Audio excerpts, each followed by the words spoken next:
Mengambil ibrah daripada peristiwa Isra' Mi'raj, masjid bukan sekadar berfungsi sebagai pusat ibadah dan aktiviti keagamaan Islam semata-mata. Malah ia memainkan peranan penting dalam pembentukan tamadun Islam di samping menjadi pusat sehenti bagi kebajikan ummah.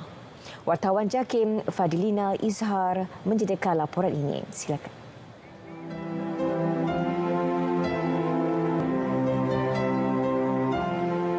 Masjid, semua umat Islam menemukan ketenangan hidup. Di masjid juga akan timbul rasa kesatuan. Dan juga di masjid, semua masyarakat bertemu dalam darjat yang sama. Masjid sentiasa dirujuk sebagai pusat perkembangan tamadun Islam. Peristiwa Isra' Mi'raj serta sirah perjuangan Rasulullah SAW menjadi bukti bahawa masjid punyai fungsi penting dalam mengembangkan syiar Islam serta menjadi asas pembinaan sebuah negara Islam berdaulat. Peristiwa Isra' dan juga Mi'raj ini adalah perjalanan Nabi SAW daripada Masjidil Haram ke Masjidil Aqsa. Ini perjalanan masjid ke masjid. Perjalanan bumi, iaitu Isra' ini perjalanan bumi daripada Masjid Haram ke Masjid Aqsa. Kemudian barulah dimi'rajkan daripada Masjidil Aqsa ke Sidratul Muntaha bertemu dengan Allah Subhanahu wa taala. Saya nak kaitkan di sini bahawa daripada masjid ke masjid dan kita dapat solat. Masjid institusi yang utama, jantung kepada umat Islam adalah masjid. Yang pastinya Nabi SAW menggunakan masjid sebagai tempat pertemuan, sebagai tempat untuk menyampaikan arahan untuk pentadbiran dan juga sebagai bantuan kepada orang-orang miskin.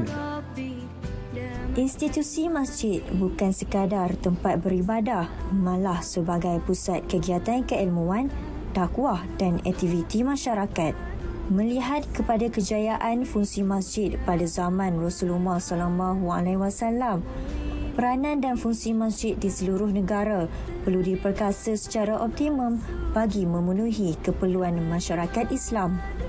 Dalam usaha menjadikan masjid sebagai pusat pembangunan insan, pelbagai program dibangunkan, antaranya kempen kesihatan, karnival agama dan pernikahan. Di Masjid Seri Sendayan kita merangka program yang berlandaskan kepada misi dan visi plan transformasi masjid, iaitulah disasarkan kepada 4 golongan sasar yang utama: golongan kanak-kanak, golongan remaja, golongan dewasa yang bekerja dan golongan yang berpencen. Jadi setiap daripada program yang kita buat ini adalah program yang bersasar. Dan contohnya kita mengadakan program untuk kanak-kanak ini biasanya pada waktu cuti sekolah. Pada pendapat saya lah tentang program-program untuk jadikan masjid sebagai salah satu tempat one stop center kan. Pada saya bagus, sangat bagus lah. Sebab macam-macam aktiviti boleh buat dan sebenarnya bukannya pada segi keagamaan, tapi pada segi Kementerian Kesihatan Malaysia pun boleh buat something untuk derma darah, untuk buat kempen ke apa ke kan. Institusi masjid harus disematkan sebagai pusat penyebaran dakwah kerana di sinilah terbentuknya masyarakat yang cemerlang, gemilang dan terbilang dari sudut akhlak dan budi pekertinya.